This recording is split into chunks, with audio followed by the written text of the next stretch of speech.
Hello everyone, I'm meteorologist Charlie Ironmonger. Thank you so much for joining me today for your 9 a.m. news and weather update from the First Alert Desk. We've got a closure of a road in Lenoir County that we want to bring to your attention. North Carolina Department of Transportation says crews have begun working this morning on a box culvert on Airport Road near Briery Run. This, of course, is closing Airport Road. The bridge is expected to open by August 15th, of course, weather permitting. Motorists traveling north towards Airport Road are asked to use Heritage Street to Queen Street to Academy Heights Road as a detour.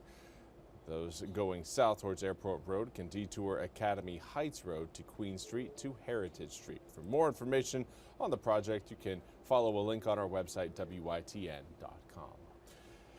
And now we want to turn our attention to the severe weather that is expected to impact the southeastern United States today. The good news for us is that we are likely going to be spared from a lot of this severe weather attention, but we do have a round of severe storms that could be possible showing up as early as tomorrow. But for more on this danger, we now turn to NBC's Ryan Chandler.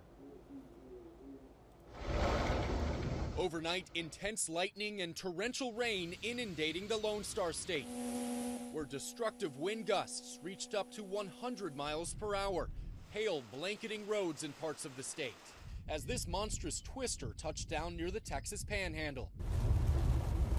It all comes after a weekend of dangerous storms sweeping across the South, where they're now blamed for at least one death in Mississippi and another in Georgia. The wind started blowing like crazy and tree parts started going everywhere.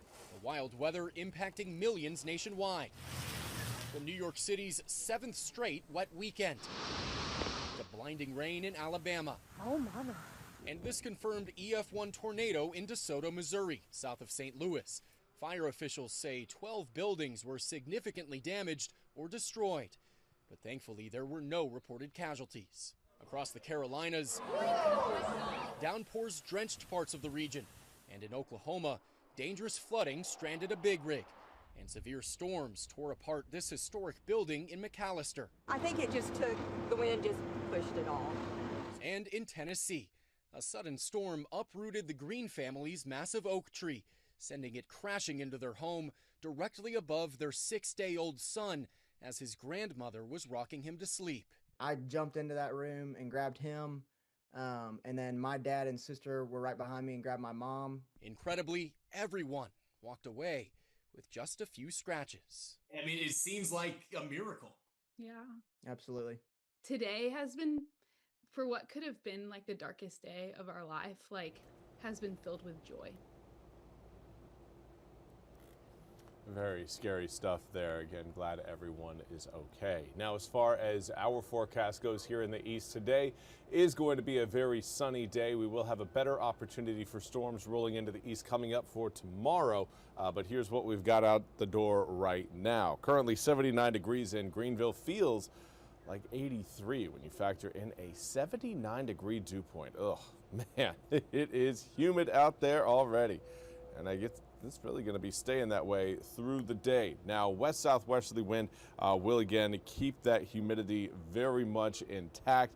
Any sort of a west to southwesterly component to your wind is only going to enhance that humidity trend. So again, just get ready for a very a summertime feel that is going to be with us through the next several days, at least until we can get a strong enough cold front into the east to bring some cooler air back to the region. We'll see if that's going to happen anytime soon. We may be waiting until September before that happens. Here's what we've got in Morehead City. Sanitary Restaurant showing 80 degrees, west-southwesterly wind at about 10 miles an hour. Feels like 84 when you factor in the 72-degree dew point. Air temperatures across the board. If you're not in the 80s right now, you're certainly close to it for most of the east. Upper 70s to low 80s is really the range where most of us find ourselves. We do have 73 degrees in Roanoke Rapids, though that is the coolest spot on the map. But we've got a matching dew point for that 73-degree air temperature in Roanoke Rapids. The humidity, no matter where you are in eastern North Carolina, is high right now. And that will lead to, again, a better opportunity for thunderstorms eventually. But tonight, that thunderstorm threat is really going to be present along the Gulf Coast states. That whole system that's going to be rolling across those areas again will make its presence felt a little bit more as we head into Tuesday here in the east.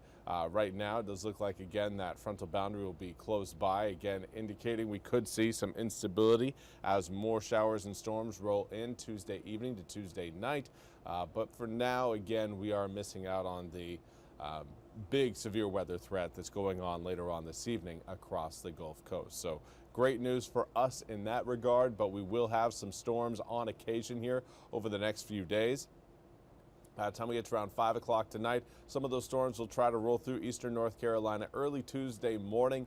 We may have, again, a better opportunity for some of those thunderstorms to pass by, and then we'll have another round of some spotty showers and maybe a few thunderstorms rolling in late Tuesday evening. There you can see those storms passing by, but again, isolated. Certainly not scattered, not looking at widespread rain. This is going to be a few isolated, very strong to severe storms, but again, will not be impacting everyone. Let's take a look at your full 8-day forecast. Again, coming up for tomorrow, we are going to be watching for the potential for strong to severe storms.